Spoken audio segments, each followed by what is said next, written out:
Olá, graça e paz, meus queridos irmãos.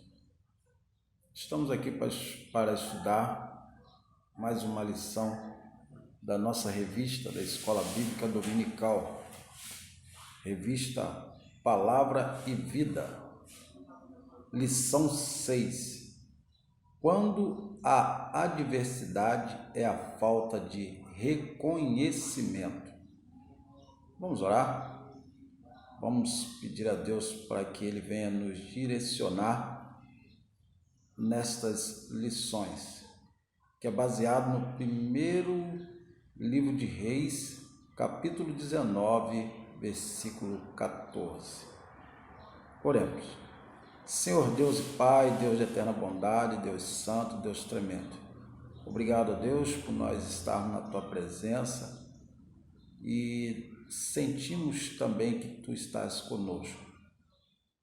Ó Deus, abençoe cada irmão da nossa igreja, irmãos queridos, e agradeço a Ti pela oportunidade de estar conversando contigo.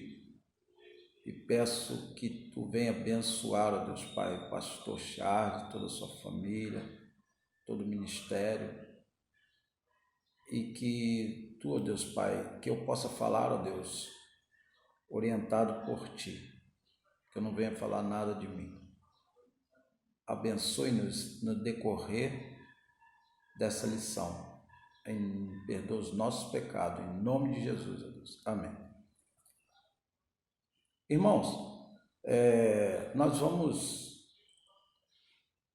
repetir novamente o tema que diz quando a adversidade é a falta de reconhecimento, e o autor da revista aqui, ou melhor, a autora dessa lição, que tem por nome aqui Zenilda Silva Pinto. O tema desse estudo apresenta dois assuntos muito importantes: adversidade e falta de reconhecimento. Adversidade significa contratempo, obstáculo, dificuldade, infelicidade na vida. A adversidade é um acontecimento inoportuno. Falta de reconhecimento. Um estudo feito pela ISMA,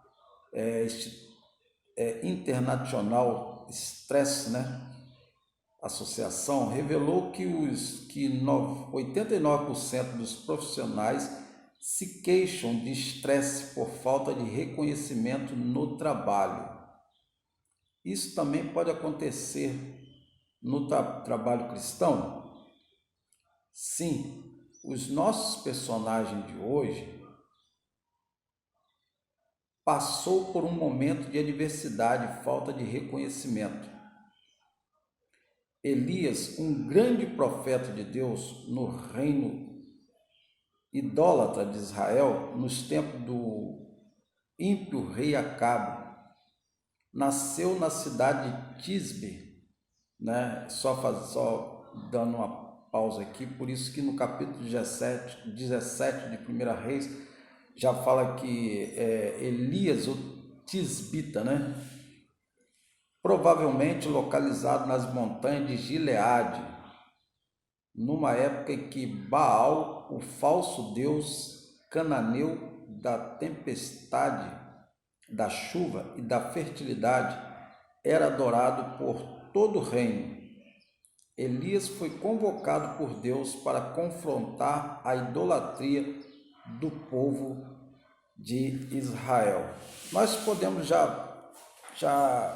povo de Israel naquela época já estava passando por uma situação muito complicada, sobre a divisão dos reinos ali, e de lá para cá, mais ou menos 930 anos antes de Cristo, ali no capítulo 12 do primeiro livro de Reis, começa a dividir os reinos, o reino de Israel, E aí tem as 10 tribos que Jeroboão começa a reinar sobre ela, um dos filhos de Salomão, depois da morte de Salomão, que era chamado Reino do Norte, tribo de Efraim, e aí se deu a Israel. E as duas tribos, que eram 12 tribos, 10 tribos ficou no Reino do Norte e 2 tribos no Reino do Sul, já governado por Roboão, né?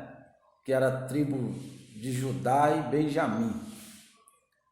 Então já existia ali, porque depois que passaram a divisão desses reinos, às vezes tinha um rei que reinava fazendo a vontade de Deus, outro não. E Elias foi para trabalhar, morar ali próximo ao reinado de Israel, cujo o rei era Acabe, um homem sanguinário, né? E nós começamos a ver a história de Elias ali, principalmente a partir do capítulo 17, 16, 17, e a gente vê que, do primeiro livro de Reis, né? E a gente vê como que era a coragem e a audácia de Elias como um homem de Deus. Tá bom, meus queridos? E Elias tinha muitos pontos fortes. Ele era um homem de palavra, um homem que ele era muito íntimo com Deus, muito próximo, e ele era um homem de autoridade divina. Elias foi um dos profetas que ele, mesmo ficando ali próximo ao palácio, ele era muito sozinho, né? E foi um dos profetas mais dramáticos, podemos dizer assim, né? E algum povo de Israel fala que ele até era um dos profetas mais famosos de Israel, né? Elias é mencionado até no Novo Testamento, né? Quando alguns achavam que Jesus era o profeta Elias, tamanho era o respeito do povo de Israel com o profeta Elias. Alguns historiadores falam que o povo de Israel, quando ia almoçar, deixava um lugar e uma cadeira vazia na mesa, esperando que o profeta Elias voltasse para almoçar com eles. Tamanha era o respeito que tinha o profeta Elias, até o ponto até de ser um pouco idolatrado, né? Mas não vem a nossa questão. Elias era tão ousado que ele predisse e também ele disse o início de uma seca e o fim dessa mesma seca, que durou 3 anos e meio. No capítulo 17 do primeiro livro de Reis, ele falou que não ia chover, segundo a palavra dele, a autoridade que Deus tinha dado para ele.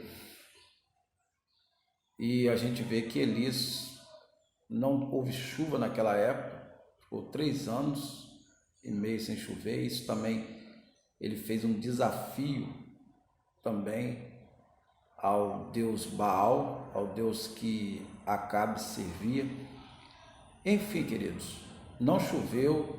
Elias morava próximo a um riacho, né, chamado Riacho de Querite, e aquele riacho secou porque não choveu.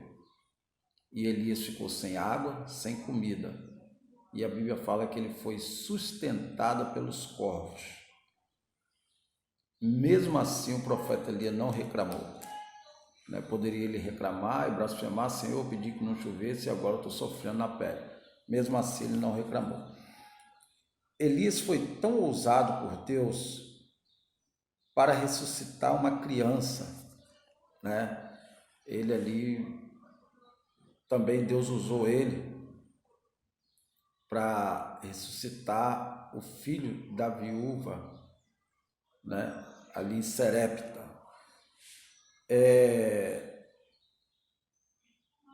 Ele representou Deus em uma demonstração contra os sacerdotes de Baal e de Azera, deuses pagãos, né?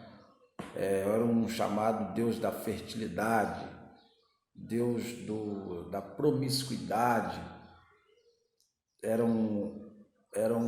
Os profetas de Baal eram homens sanguinários que mandavam matar quem servia a nosso Deus poderoso. Mas Elias não temeu a esses homens. Apareceu com Moisés e Jesus no episódio do Monte da Transfiguração. Elias representava os profetas, Moisés representava a lei, Elias representava os profetas. Então, tamanha a importância de Elias sobre o povo de Israel.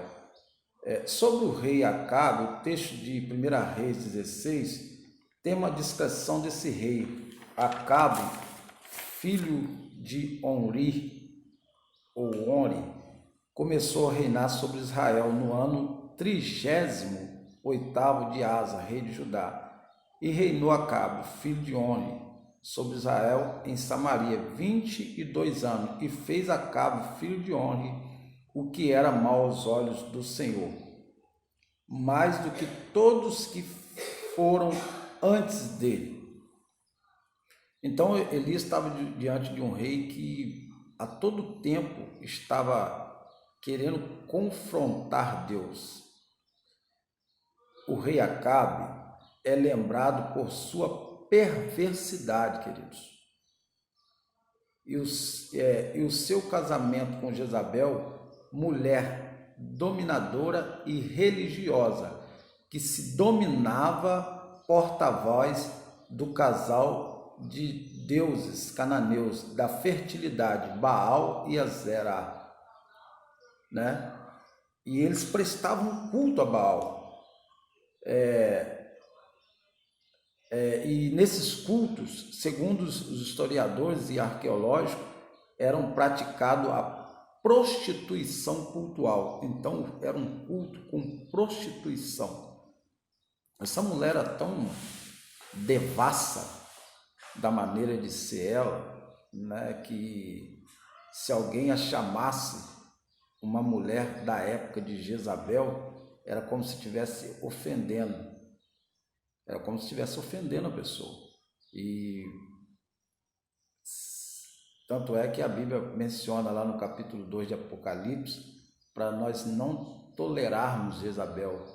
Tenho contra ti que toleras Jezabel. Capítulo 2, versículo 20. Mulher que profetiza. Que profetiza é essa? Ela é profeta de Baal. Então, para a gente não confundir e saber discernir quem é a Jezabel de hoje, para que a igreja não venha estar voltado às coisas deste mundo, porque ali era uma representante carnal, seriamente, do diabo na terra. Aí a gente está aqui estudando essa lição para falar sobre um momento difícil que Elias passou, que era a questão da depressão. Aí diz assim, Elias sabia que se ficasse em Samaria seria morto, pois ele fora instrumento de Deus para aniquilar os profetas de Baal e de Azerá. E a outra falsa deusa consorte de Baal, adorada em Israel naquele tempo. A própria Jezabel o tinha jurado de morte. Então, querido, agora nós vamos ver que um profeta, que Deus usou ele para ressuscitar uma criança, Deus usou ele para confrontar 450 profetas de Baal, que a história diz que Elias manda aqueles 450 profetas de Baal a fazer holocausto, e pedir a Baal que em cima daquele holocausto viesse fogo para queimar. E a Bíblia fala que eles ficaram clamando a Baal e Elias ali orando e olhando para eles e falando, olha, clama ele porque ele deve estar dormindo. E aquilo ali trouxe muita ira para cima de Jezabel. Quando Jezabel soube queria, tinha desafiado os 450 profetas de Baal e nada tinha acontecido. E o holocausto daqueles profetas, o que eles tinham oferecido aos deuses deles não tinha acontecido.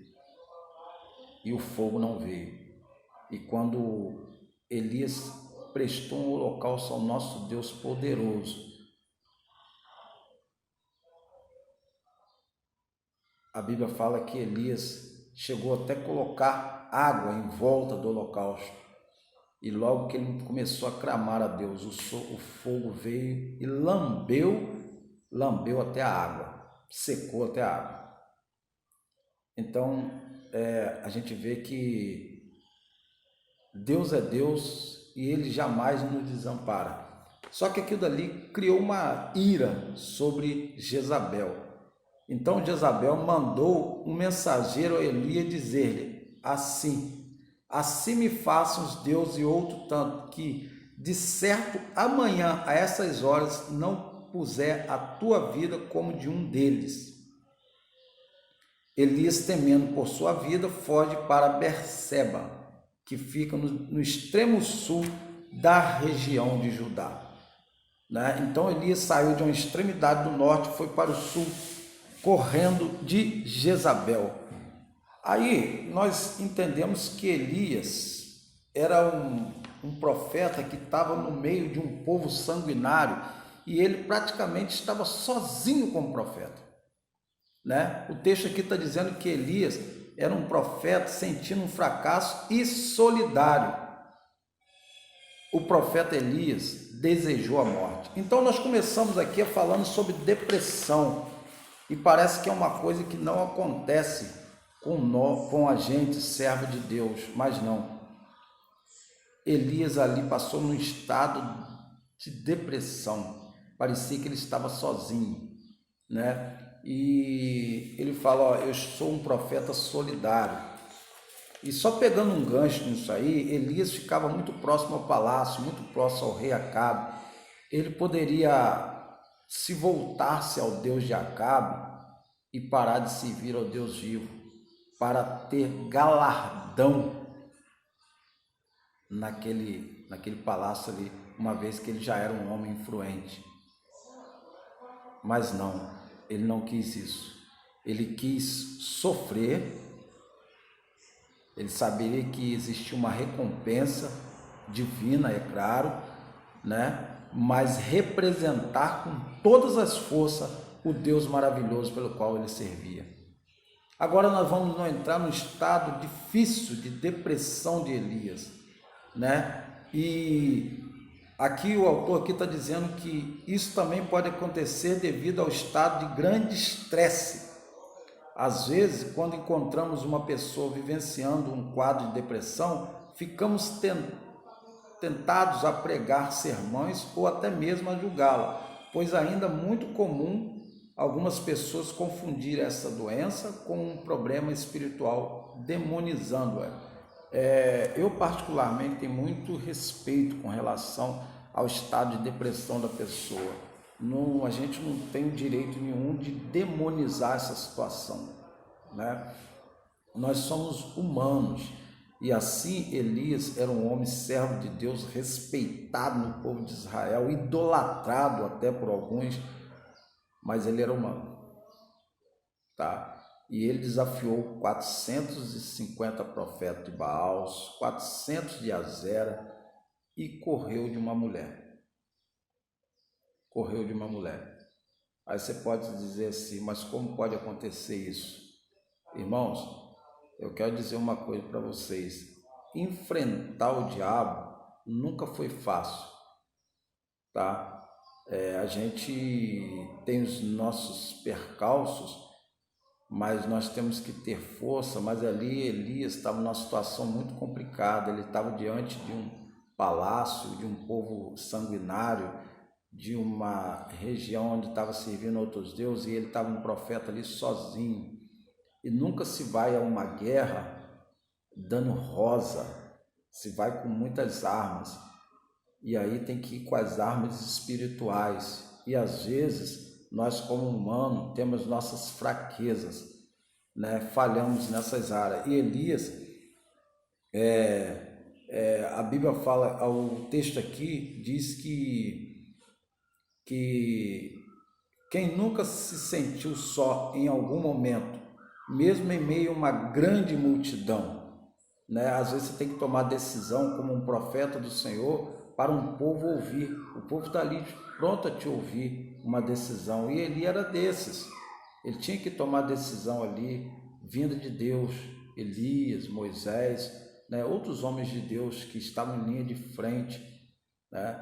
E aí, mas no seu íntimo ele estava sozinho, não tinha ninguém como apoio.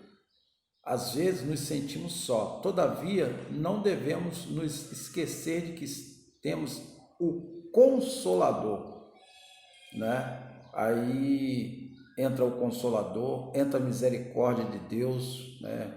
Mencionado ali no livro de Lamentações, né? Que as misericórdias do Senhor nos renova a cada manhã, e grandes são as suas misericórdias. E isso acontecia com Elias. O Espírito Santo que está sempre conosco, nos ajudando em todos os momentos da vida. Deus não ficou irado com Elias, nem foi severo com ele, pois conhecia muito bem, conhecia suas forças e fraquezas. Olha só, Deus conhece nossas forças e fraquezas. Deus está dentro do nosso coração. Jeremias fala que ele esquadrinha, né? Os nossos corações, né? Ele entra, né? E só Deus conhece. O Senhor esteve todo o tempo presente, cuidando de Elias, suprindo todas as suas necessidades. Eu mesmo falei que Elias teve uma época que ele ficou ali diante de um rio que secou depois de uma oração dele, né? E aquela região ficou toda, ficou uma região sem chuva, e ele jamais, mas Deus supriu a necessidade dele, não deixou ele morrer de fome, trouxe os corvos para sustentá-lo. Aí Deus ainda fala para Elias assim, ó, e sucedeu que ouvindo Elias, envolveu-se em seu rosto, quando ele ouviu essa fala de Jezabel que estava perseguindo, envolveu-se em seu rosto, na sua capa, e saiu para fora, e pôs-se à entrada da caverna, e eis que veio a ele uma voz que dizia, que fazes aqui, Elias? E essa era a voz de Deus, né? E ele disse, eu tenho sido em extremo zeloso pelo Senhor, palavras de Elias, Deus dos exércitos, porque os filhos de Israel deixaram o teu concerto, derribaram os teus altares, mataram os teus profetas, a espada, e eu fiquei só, e buscam a minha vida para matar. E o Senhor disse, vai, volta pelo teu caminho, pelo deserto de Damasco, vem e unge aí Azael, rei sobre Síria. Queridos, aqui Deus não deixou ainda de dar autoridade a Elias. No meio daquele estresse todo, Deus ainda falou com Elias para ele ungir um rei. Olha como que Deus renova nossas forças, mesmo no meio do estresse, né? O homem estava ali acabado, uma mulher querendo o derrotar, ele já estava até numa caverna. A Bíblia fala que Elias estava desejando a morte, né? E Deus começa a falar com Elias, não, você é forte, você tem força, eu estou contigo, você não vai morrer. E unge lá um rei na Síria ainda, que eu estou mandando. Esse é o homem de Deus. O homem de Deus, mesmo no momento que tem na depressão, deve esperar no Senhor.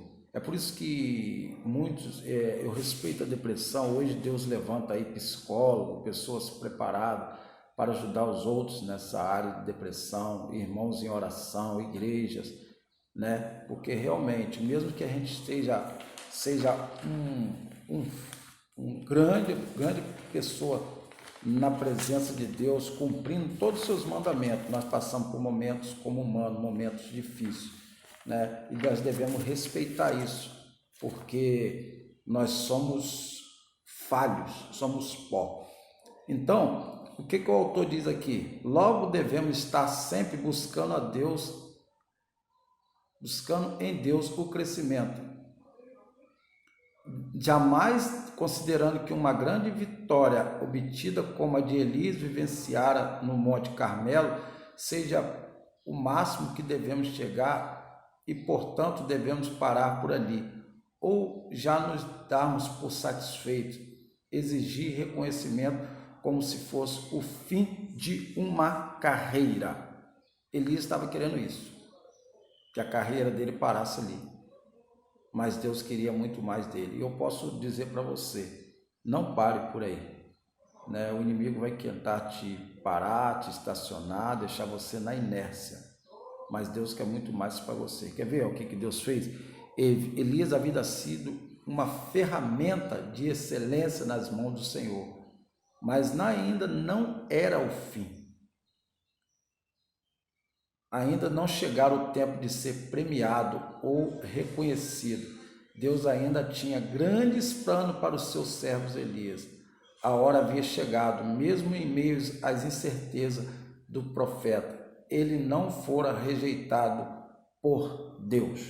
Se você está passando algum problema difícil na sua vida, eu quero dizer para você que Elias saiu daquela situação ali, né, louvando a Deus, e saiu daquela depressão.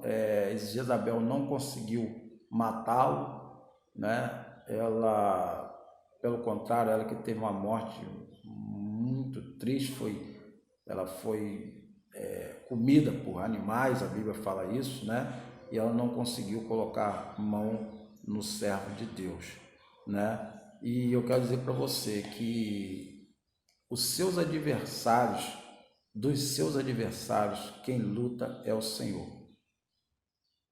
Dos seus adversários, quem luta é o Senhor, tá? Porque eu sei que a gente tem uma luta entre a carne e o espírito, né? Paulo menciona lá que nós devemos lutar, lá no Efésios, né? Que devemos lutar contra os dados infamados inimigos. Ele veio para matar, roubar e destruir mesmo, mas nós temos um Deus. Os desafios desse tempo são grandes, como no tempo do profeta Elias. A humanidade está distante de Deus, fazendo coisas que o desagradam, né? Com a pandemia vieram os novos desafios, desempregos em larga escala, aumento de violências, principalmente doméstica, medo, solidão e até sentimento de desvalorização. Em alguns casos, precisamos buscar em Deus o consolo e o encorajamento necessário para vivermos nesse caos e venceremos. Esta é a resposta de quem espera em Deus. Nós vamos vencer. Eu sei que ainda temos aí desafios grandes, né, com relação ao desemprego, país oscilante na sua economia, vida espiritual às vezes abalada com isso também, que a gente espera a resposta, mas uma coisa é certa, né? Nós vamos vencer em nome de Jesus. Em nome de Jesus. Assim como Elias venceu, saiu daquela caverna, continuou seu ministério até Deus o levar para os céus. Uma história muito linda, reverenciado até hoje pelo povo de Israel.